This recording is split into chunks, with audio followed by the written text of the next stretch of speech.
Hey everyone, welcome back to my channel. तो blind prince का part 4 लेकर आई हूँ। आई होप आपको स्टोरी अच्छी लग रही होगी। अगर अच्छी लगे तो वीडियो को लाइक करना और मुझे कमेंट करके बताना ज़रूर। तो अब हम अपनी स्टोरी को स्टार्ट करते हैं। लास्ट पार्ट में हम लोगों ने देखा था कि जो जीहुन नाम का एक पर्सन था, उसने वांग जी और शाओ शिंग चैन दोनों को शूट कर दिया था। तो अब इसके आगे शुयंग को दिखाया जाता है, जो कि बहुत ज़्यादा गुस्सा हो गया था क्योंकि जीहुन ने उसके दोनों दोस्तों को हार्ट जो कर दिया है। तो यहाँ पे शुयंग वांग जी के हाथों से उसकी गन लेता है, जिसमें अब भी कुछ बुलेट्स बाकी थी। वो सीधा जो है जीहुन पे शूट कर देता है और कहता है कि तुम्हारी हिम्मत कैसे हो गई मेरे दोनों दोस्तों को हर्ट करने की। यहाँ पर जीहुन जब देखता है कि शुयंग ने सीधा उसको जो है शूट कर दिया है, तो वो बचने की कोशिश करता है, लेकिन जो बुलेट की रफ्तार थी वो थोड़ी तेज़ थी, इसलिए वो कैसे भी करके जाकर जो है जीहुन के हाथों में लग जाते हैं। यहाँ पर उसके गार्ड्स जीहुन के पास आते हैं और कहता है कि बॉस अब ठीक तो है। तो जो जीहुन था वो कहता है कि मुझे छोड़ो, उन तीनों को देखो, अगर वो भागे यहाँ से तो तुम्हारे लिए अच्छा नहीं होगा। लेकिन शुयंग ने तो गन चलाने के साथ ही अपने दोस्तों को लेकर भाग गया था। यहाँ पर फिर उसके गार्ड्स कहते हैं कि सॉरी बॉस, लेकिन हम उसे पकड़ नहीं पाए, वो भाग गए हैं। तो इसे सुनकर जीहुन बहुत ज़्यादा गुस्सा हो जाता है और कहता है कि वो लोग भाग तो गए, लेकिन यहाँ मेरे जान का क्या, वो इंसान मुझे छोड़ेगा नहीं, वो मुझे मार डालेगा, मुझे क्या करना चाहिए। तो ये सुनकर जो उसका एक गार्ड था वो कहता है कि बॉस हम यहाँ से भाग जाते हैं, ऐसे वो हमें कुछ नहीं कहेगा। जीहुन को उसका आइडिया अच्छा लगता है। तो यहाँ पे सीन शिफ्ट करके हमें दिखाया जाता है लान मैंशन का, जहाँ पे शुयंग, शाओ शिंग चैन और वांग जी आ गए थे। वहाँ पे जो हान शुआंग थे वो डिनर रेडी कर रही थी, लेकिन जब उसने देखा कि वांग जी और शाओ शिंग चैन इन दोनों को ही गोली लगी है, तो वो वहाँ पर आती है और बोलती है कि शुयंग भला इन दोनों को क्या हो गया है। तो शुयंग कहता है कि हान शुआंग मैं तुम्हें ये सारी बातें बाद में बताऊंगा, लेकिन तुम प्लीज़ अभी डॉक्टर को कॉल करो, इनके बॉडी के अंदर से बुलेट निकालना ज़रूरी है। हान शुआंग शुयंग की बातों को नोट करके डॉक्टर को कॉल करती है। इतने डॉक्टर आ जाता है। वो जो है वांग जी का फैमिली डॉक्टर था, इसलिए वांग जी या फिर उनके साथी को अगर कुछ भी होता तो वो डॉक्टर ही आता उनके इलाज के लिए। यहाँ पर शोर शराबे की आवाज़ सुनकर विंग भी आ गया था और कहता है कि यहाँ पर आखिर हो क्या रहा है। यहाँ पे वांग जी जो है इशारे से मना कर रहा था कि कुछ भी मत बताओ, लेकिन शुयंग बता देता है कि हम लोग कैसे जी उनके ट्रैप में फंस गए। तो ये सुनकर जो विंग है वो कहता है कि वांग जी तुम्हें ज़्यादा लग तो नहीं गई ना। तो वांग जी कहता है कि तुम फिक्र मत करो विंग, ये चोट बहुत नॉर्मल सी चीज़ है, मुझे लगती रहती है, इसलिए तुम फिक्र मत करो, मैं ठीक हो जाऊँगा। विंग कहता है लेकिन तुम्हें गोली लगी है, तुम ठीक कैसे रहोगे। तो ये सुनकर वांग जी बोलता है कि तुम फिक्र मत करो, डॉक्टर आ चुका है ना, इसलिए बस गोली निकालना है, बाकी मैं ठीक हूँ। इस बात को सुनकर विंग कुछ बोलता तो नहीं है, लेकिन उसे वांग जी की फिक्र हो रही थी। यहाँ पर डॉक्टर ने शाओ शिंग चैन और वांग जी उन दोनों की बॉडी से जो है बुलेट निकाल लिया था और उनकी ड्रेसिंग भी कर दी थी। यहाँ पे जो शुयंग है वो कहता है कि मैं शाओ शिंग चैन को उसके घर ड्रॉप करने जा रहा हूँ, तब तक तुम लोग अपना डिनर कर लो। शाओ शिंग चैन यहाँ पर कहता है कि मेरे हाथ में चोट लगी है ना कि पैर में, इसलिए मैं खुद जा सकता हूँ, तुम यहीं पर बैठ के डिनर कर लो। तो ये सुनकर शुयंग कहता है कि नहीं, मैं फिर भी तुम्हें लेकर जाऊंगा क्योंकि तुम ड्राइव नहीं कर सकते। तो शुयंग इसकी ये बात सुनकर जो है शाओ शिंग चैन कुछ नहीं बोलता और वहाँ से वो दोनों चले जाते हैं। यहाँ पर वांग जी, विंग और हान शुआंग अकेले डिनर करते हैं और उसके बाद वांग जी विंग को लेकर उसके कमरे में चला जाता है। वो दोनों एक साथ बैठे हुए थे। विंग वांग जी से यहाँ पर पूछता है कि आखिर जीहुन है कौन और उसने तुम्हें ट्रैप क्यों किया। तो यहाँ पर वांग जी बताता है कि जीहुन जो है वो हान सेंग के मर्डर में शामिल था, इसलिए वो उसे मारने गया था वहाँ पर, लेकिन खुद उसके ट्रैप में जाकर फंस गया। हान सेंग का बात सुनकर जो विंग है वो कहता है कि वैसे हान सेंग से याद आया, हान शुआंग कुछ वियर्ड बिहेव कर रही है। ये सुनकर वांग जी बोलता है कि क्या हो गया उसे। तो विंग कहता है कि मैं आज उससे बातें कर रहा था तो ऐसा फील हो रहा था कि जैसे कि वो तुमसे नफरत करती है, मतलब बातों बातों में ही वो तुम्हें ताने मार रही थी अपने हस्बैंड को लेकर कि उसकी डेथ के पीछे, मतलब उसकी डेथ का कारण तुम ही हो। तो ये सुनकर वांग जी ज़्यादा ध्यान नहीं देता। वो कहता है कि हान शुआंग एक अच्छी लड़की है, वो ज़्यादा कुछ नहीं बोल रही होगी, ऐसा इसलिए क्योंकि हान सेंग उसका हस्बैंड था और वो उसे बहुत ज़्यादा प्यार करती थी। उसके जाने के बाद उसको ऐसा तो लगना ही था ना। विंग कहता है लेकिन फिर भी तुम्हें उससे बच के रहना चाहिए और उस पर ध्यान भी देना चाहिए, वो मुझे ज़्यादा चालाक लड़की लगती है। ये बात सुनकर वांग जी ज़्यादा कुछ रिएक्ट नहीं करता, वो बस इतना बोलता है कि इन सब बातों को जाने दो। और वैसे विंग, मैं तुमसे ये पूछना चाहता हूँ कि तुम ब्लाइंड कब से हो। तो ये सुनकर जो विंग है वो कहता है कि जब मैं 10 साल का था तब से ही मैं ब्लाइंड हूँ। तो वांग जी बोलता है तुम्हारी ब्लाइंडनेस का रीज़न कुछ होगा ना।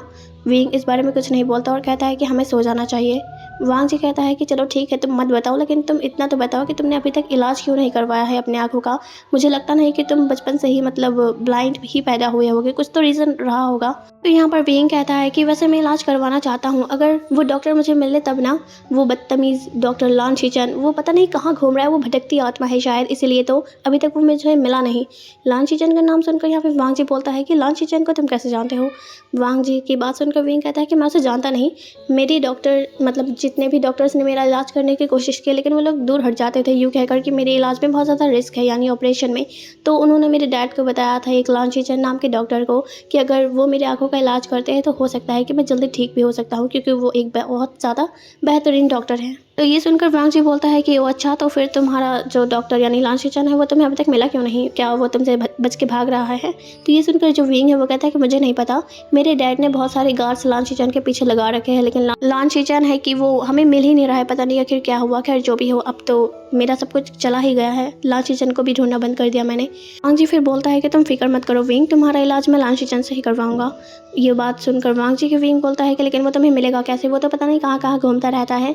वांग जी फिर बोलता है कि तुम इसकी फिक्र मत करो, मैं उसे ढूंढ के कहीं से भी लेकर आऊँगा और तुम्हारी आंखों का इलाज करवाऊंगा, फिर हम दोनों भी नॉर्मल कपल्स की तरह रहेंगे।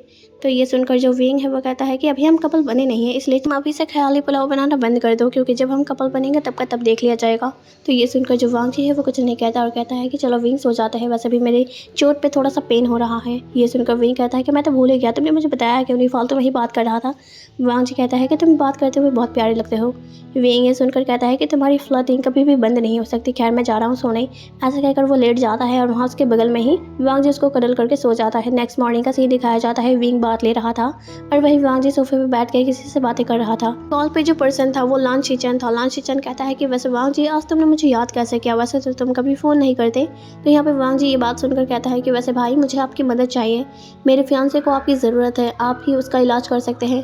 तो ये सुनकर लान शिचन शॉक हो जाता है और कहता है कि तुम्हारा फियांसे? वांग जी एक और बार बोला ज़रा, तुमने क्या बोला? तो जो वांग जी है वो कहता है कि हाँ, मैंने अपनी फियांसे को चूज़ कर लिया है और मैं उससे बहुत ज़्यादा प्यार करता हूँ, लेकिन एक रीज़न है जिसकी वजह से मैं आपको यहाँ बुला रहा हूँ। ऐसा है कि मेरा फियांसे ब्लाइंड है और उसे आपके इलाज की ज़रूरत है, वो आपको कब से ढूंढ भी रहा है, लेकिन आप पता नहीं क्यों उसके साथ हाइड एंड सीक खेल रहे हैं। तो ये सुनकर शिचन कहता है क्या मतलब है तुम्हारा, और आखिर तुम्हारा फियांसे है कौन? तो ये सुनकर वांग जी कहता है कि मैं इस सब के बारे में बाद भी बताऊँगा, आप बस इतना बताइए कि आप चाइना वापस कब आ रहे हैं। तो ये सुनकर जो शिचन है उधर से कहता है कि वेल वांग जी मैं 1 महीने बाद ही आ सकता हूँ। इसे सुनकर वांग जी बोलता है कि 1 महीना, मतलब इन 1 महीनों में आपको करना क्या है? तो शिचन कहता है कि मुझे यहाँ पर अपना सारा काम भी तो निपटा कर आना होगा, और इवन कि मेरे पास एक सरप्राइज़ भी है तुम्हारे लिए। वांग जी बोलता है कि कैसा सरप्राइज़? शिचन फिर कहता है कि जैसे कि तुमने मुझे अभी सरप्राइज़ दिया अपना फियांसे का बारे में बताकर, तो वैसे ही मैं तुम्हें एक बढ़िया सा सरप्राइज़ देने वाला हूँ। खैर अब मैं तुम्हें 1 महीने बाद ही फ़ोन करूँगा, तुम अभी कॉल रखो, मैं अपने काम पे जा रहा हूँ। ये कहकर शिचन ने कॉल कट कर दिया था। इधर वांग जी जो कुछ अभी और बोलना चाहता था अपने भाई से, लेकिन उसका भाई तो काम पे जा रहा है। खैर यहाँ पर विंग भी आ गया था बात लेकर। विंग के आते देख वांग जी उसे जाकर हक कर लेता है और कहता है कि कितना टाइम लगा दिया तुमने बात लेने में। विंग वांग जी को खुद से दूर करता है और कहता है कि तुम्हें अपने ऑफिस भी तो जाना है ना। तो ये सुनकर वांग जी कहता है कि मेरा बिल्कुल भी मन नहीं है तुम्हें छोड़ के जाने का। विंग कहता है कि वैसे याद आया तुम्हें तो चोट लगी हुई है, तो क्या आज ऑफिस जाना ज़रूरी है? वांग जी बोलता है कि वैसे अगर मैं एक दिन ऑफिस ना भी जाऊँ ना तो मेरा बहुत सारा काम पेंडिंग हो जाएगा, और मैं चाहता नहीं कि मैं उन सारे कामों में बिजी होकर तुम्हें भूल जाऊँ। ये कहकर वांग जी विंग के फोरहेड पे किस करता है और वहाँ से उसे अकेला छोड़कर चला जाता है, क्योंकि विंग को यहाँ पर अभी अपनी ड्रेस भी तो चेंज करनी थी। विंग यहाँ पर सोचता है कि वांग जी उससे इतने अच्छे तरीके से बिहेव कर रहा है, इसलिए उसे भी रूड नहीं बनना चाहिए, और यही सब सोच के वो भी अपना ड्रेस चेंज करता है और चला जाता है ब्रेकफास्ट के लिए। ब्रेकफास्ट कर लेने के बाद वांग जी अपने काम पे चला जाता है और वही विंग तान चुआंग से बातें करने लग जाता है। तो वैसे ही जो है धीरे धीरे टाइम बीत रहा था। इस बीच विंग और वांग जी एक दूसरे के बहुत ज़्यादा क्लोज आ चुके थे। विंग वांग जी के साथ बहुत ज़्यादा कंफर्टेबल हो गया था, क्योंकि जिस तरीके से वांग जी उसे पैम्पर करता है विंग को बहुत ज़्यादा अच्छा लगता है। और वही वांग जी ये भी कहीं ना कहीं जानता था कि विंग को अब उससे प्यार होने लगा है, और वो यही तो चाहता था। विंग को उसके लिए फीलिंग्स आने लगी थी, लेकिन अभी तक उसने अपनी फीलिंग्स को जाहिर नहीं किया था। यहाँ पर विंग ने अपना रूड बिहेवियर भी जो है वो चेंज कर लिया था सिर्फ और सिर्फ वांग जी के लिए, और ये चीज़ वांग जी को काफ़ी ज़्यादा अच्छी लगी थी। फिर हम एक दिन का सीन देखते हैं। वांग जी अपना ऑफिस वर्क कंप्लीट करके घर आता है, लेकिन वो देखता है कि घर पे कोई है नहीं और हर तरफ जो है म्यूज़िक की आवाज़ें गूंज रही है। तो इसे देख के वांग जी बोलता है कि हान चुआंग के साथ तो शुयंग और शाओशिंग चैन गए हैं शॉपिंग के लिए, तो घर में फिर कौन हो सकता है जो कि गाने बजा रहा है। उसके माइंड में सिर्फ एक नाम आता है, लेकिन उससे मतलब फिर भी नहीं पता था कि ये विंग है या नहीं है। वो फिर उस रूम की तरफ बढ़ने लगता है जहाँ से म्यूज़िक की आवाज़ आ रही थी। वो उस रूम का डोर धीरे से ओपन करता है, तब वहाँ पे जो पर्सन था उसे देख के वांग जी की आंखें चमक जाती है, क्योंकि वहाँ पर विंग अपनी आंखों पर काली पट्टी बांधे हुए एक ब्लू कलर की शर्ट और उसके साथ ब्लैक जीन्स पहनकर डांस कर रहा था, और वो बहुत ज़्यादा अच्छा लग रहा था वांग जी को। तो इसे देखकर वांग जी रूम का डोर खोल के अंदर आ जाता है। विंग को पता भी नहीं लगा था, क्योंकि म्यूजिक का वॉल्यूम थोड़ा तेज़ था, जिस वजह से वो किसी के कदमों की आहट को नहीं सुन सका। यहाँ पर बस वांग जी मैस्मराइज होकर विंग को देख रहा था, क्योंकि विंग इतना अच्छा डांस करता है ये बात वांग जी को बिल्कुल पता नहीं था, क्योंकि उसे पहली बार विंग का ये दूसरा रूप देखने को मिला था। यहाँ पे जैसे जैसे म्यूजिक प्ले हो रहा था वैसे वैसे विंग के डांस मूव्स भी मतलब थे। और यहाँ पर जैसे फिर म्यूज़िक तेज़ होता है, मतलब तेज़ प्ले होता है, वैसे विंग के डांस मूव्स भी तेज़ होने लगते हैं। इसे देखकर वांग जी बहुत ज़्यादा शॉक हो चुका था, क्योंकि उसे बहुत ज़्यादा अच्छा लग रहा था विंग को इस तरीके से देखते हुए। लेकिन तभी एक टाइम ऐसा आता है कि विंग नीचे गिर जाता है। इसे देखकर वांग जी म्यूज़िक बंद करता है और विंग के पास आकर कहता है कि विंग तुम ठीक तो हो, तुम्हें चोट तो नहीं लगी, तुम आखिर अचानक से गिर कैसे गए। तो यहाँ पर जो विंग है वो समझ जाता है कि हाँ वांग जी आ गया है, तो वो वांग जी को हक करके रोने लग जाता है। विंग को रोते देख वांग जी उससे कहता है कि विंग तुम आखिर रोने क्यों लगे, क्या तुम्हें चोट लग गई गिरने की वजह से जो तुम रो रहे हो। तो इसे सुनकर जो विंग है वो कहता है कि नहीं, मुझे चोट नहीं लगी, मैं जानबूझकर गिरा क्योंकि मैं डांस नहीं कर पा रहा। ये सुनकर वांग जी बोलता है लेकिन क्यों, आखिर तुम डांस क्यों नहीं कर पा रहे, तुम इतने अच्छे से तो अभी कर रहे थे। तो ये सुनकर विंग कहता है क्योंकि मेरा जो ध्यान है वो डांस पे हो ही नहीं रहा, मुझे बार बार मुझे वो एक्सीडेंट याद आ रहा है जिसकी वजह से मैं ब्लाइंड हो गया। लेकिन मेरा एक ऐसा ड्रीम है जिसको मैं पूरा करना चाहता हूँ, क्योंकि मेरे मॉम और डैड तो अब इस दुनिया में रहे नहीं, तो अब बस बचा मेरा ड्रीम जिसको मैं पूरा करना चाहता हूँ। लेकिन अपनी इन बेकार आंखों की वजह से मैं वो भी नहीं कर पाता। तो ये सुनकर जो वांग जी है वो कहता है कि विंग तुम्हें डांसर बनना था तो तुमने मुझे बताया क्यों नहीं, तुम एक बार बता तो सकते थे मुझे, मैं कोशिश करता तुम्हारी मदद करने की। तो ये सुनकर जो विंग है वो कहता है कि तुम मेरी मदद कैसे करते वांग जी, तुम आखिर करते कैसे मेरी मदद, मेरी आंखें ख़राब हो चुकी हैं। तो ये सुनकर वांग जी बोलता है कि तुम्हारी आंखें ख़राब नहीं हुई है विंग, मैं तुम्हारी आंखें ठीक करवाऊंगा और लान शीचन से ही करवाऊंगा। मैंने तुम्हें कहा था ना मैं करवा दूंगा, लेकिन तुम फिक्र क्यों कर रहे हो तुम। तो ये सुनकर विंग कहता है कि तुम कैसे करवाओगे, लान शीचन का कोई पता नहीं है और बाकी मदद तुम वो कैसे कर सकते हो मेरी। वांग जी कहता है कि मैं तुम्हारा इलाज लान शीचन से ही करवाऊंगा, बाकी बात रही मदद की तो वो तुम्हारी मैं हर तरीके से करूँगा, चाहे जैसे भी करनी हो। लेकिन तुम इस चीज़ की फ़िक्र मत करो, तुम सब चीज़ अब मुझ पे छोड़ दो, क्योंकि अब मैं तुम्हारे साथ हूँ, तुम्हें कोई भी कुछ नहीं कर सकता, मैं हमेशा तुम्हारा साथ दूंगा। ये सुनकर विंग जो है वांग जी को डायरेक्ट किस कर लेता है, जिसे देखकर वांग जी शॉक तो हो गया था, क्योंकि विंग ने यहाँ पे पहली बार उसे खुद से किस किया था। विंग फिर वांग जी से दूर होता है और कहता है कि क्या हो गया तुम्हें, क्या तुम मुझे टच नहीं करना चाहते। तो ये सुनकर जो वांग जी है वो कहता है कि लेकिन अचानक से ये सब क्यों विंग। तो विंग कहता है कि तुम मेरी इतनी ज़्यादा मदद करते हो, लेकिन मैं सिवाय खुद को तुम्हें देने के अलावा और कुछ नहीं कर सकता तुम्हारे लिए, वैसे भी मैं एक बेकार चीज़ हूँ, मुझे माफ़ करना वांग जी, मैं तुम्हें कुछ भी नहीं दे सकता सिवाय खुद को। तो ये सुनकर वांग जी को गुस्सा आ जाता है, वो खड़ा होता है और कहता है कि तो तुम मेरे बारे में ये सोचते हो विंग कि मैं तुम्हें नहीं बल्कि तुम्हारी बॉडी को पसंद करता हूँ। तो ये सुनकर जो विंग है वो कहता है कि तुम गलत सोच रहे हो वांग जी, मेरा मतलब वो नहीं था। तो वांग जी कहता है कि तुम्हारा मतलब क्या था विंग, तुमने अभी खुद कहा कि तुम खुद को मुझे देने के अलावा और कुछ नहीं कर सकते, मुझे इस चीज़ की ज़रूरत नहीं है, मुझे सिर्फ तुम चाहिए, मतलब मैं तुमसे प्यार करता हूँ, तुम्हारी सोल से प्यार करता हूँ, ना कि तुम्हारी बॉडी से। अगर तुम मुझे अपनी बॉडी ना भी दो ना तो मैं इस चीज़ पर रिग्रेट नहीं करूँगा, क्योंकि मैं सिर्फ तुमसे प्यार करता हूँ और मैं हमेशा के लिए तुम्हारे साथ रहना चाहता हूँ। लेकिन तुमने ऐसा क्यों सोचा मेरे बारे में। विंग खड़ा होता है और कहता है कि मेरा वो मतलब नहीं था, मैं बस कहना चाहता था कि तुम मेरे लिए इतना कुछ कर रहे हो, लेकिन मुझे भी तो कुछ करना चाहिए ना। वांग जी फिर उसके चिक्स पे अपने दोनों हाथ रखते हुए कहता है कि देखो विंग, मैं सच कह रहा हूँ, मैं तुमसे प्यार करता हूँ, ना कि तुम्हारी बॉडी से। और जो तुम कह रहे हो ना कि तुम मेरे लिए कुछ नहीं कर सकते, बल्कि तुम मेरे पास हो, यही मेरे लिए सब कुछ है विंग। तुम इसके अलावा ये और चीज़ पे ध्यान ही मत दो, तुम बस अपने वांग जी पे ध्यान दो और ये सोचो कि तुम्हारा वांग जी तुमसे कितना प्यार करता है। तुम खुद को मेरे आगे फोर्स मत करो, जिस दिन तुम मुझे खुद परमिशन दोगे तभी मैं तुम्हारे साथ कुछ करूँगा, वरना मैं कुछ नहीं करने वाला, क्योंकि मुझे इस चीज़ की ज़रूरत ही नहीं है, मुझे बस तुम्हारा साथ चाहिए।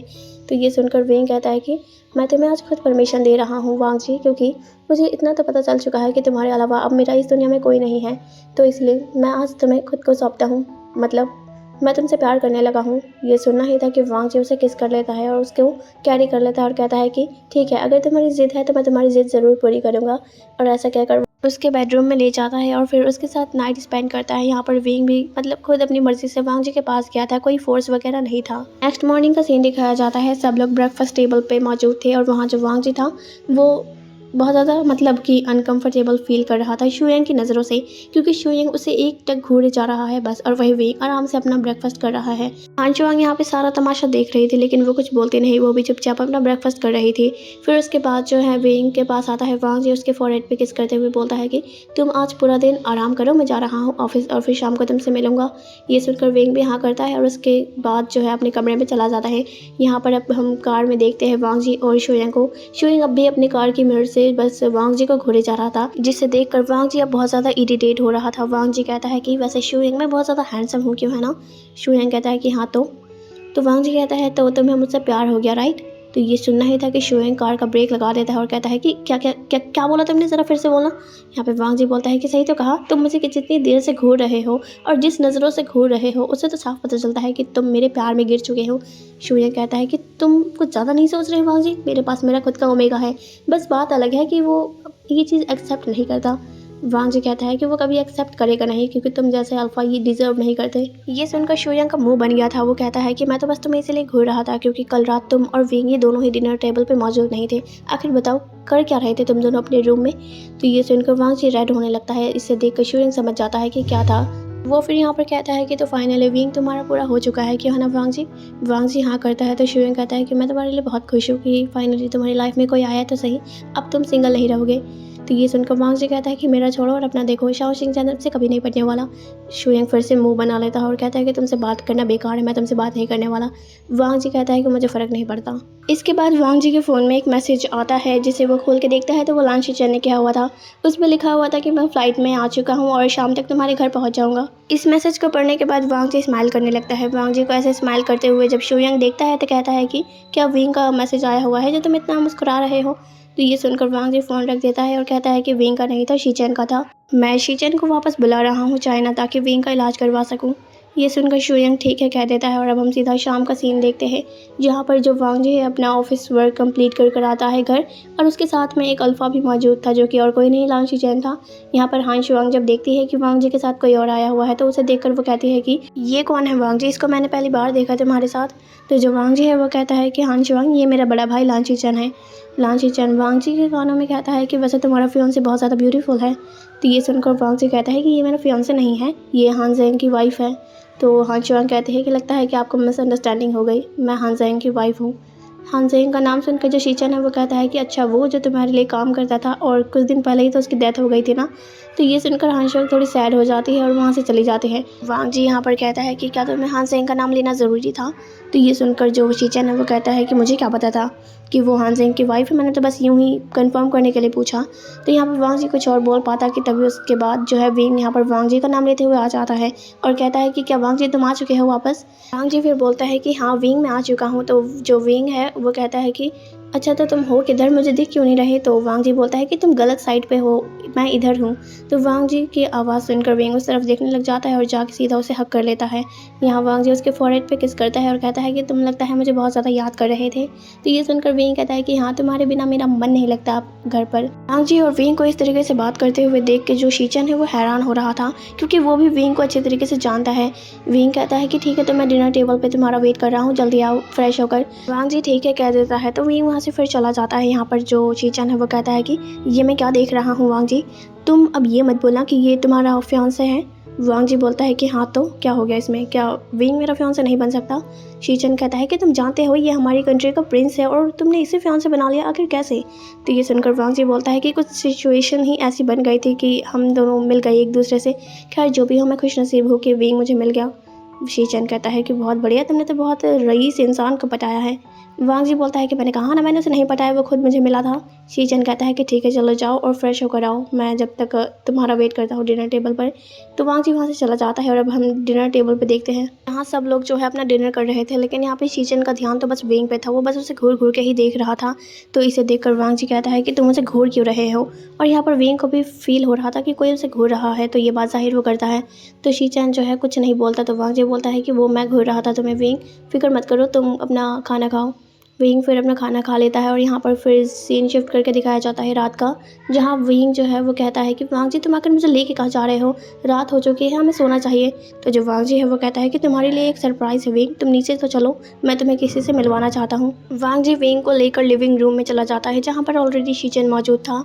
वहाँ पर विंग को बैठाता है वांग जी और कहता है कि इससे मिलो, ये मेरा बड़ा भाई लान शीचेन है। लान शीचेन का नाम सुनकर विंग हैरान हो जाता है और कहता है कि क्या ये वही लान शीचेन है जिसे मैं ढूंढ रहा हूँ, वो डॉक्टर। तो लान शीचेन कहता है कि हाँ विंग ये मैं ही हूँ।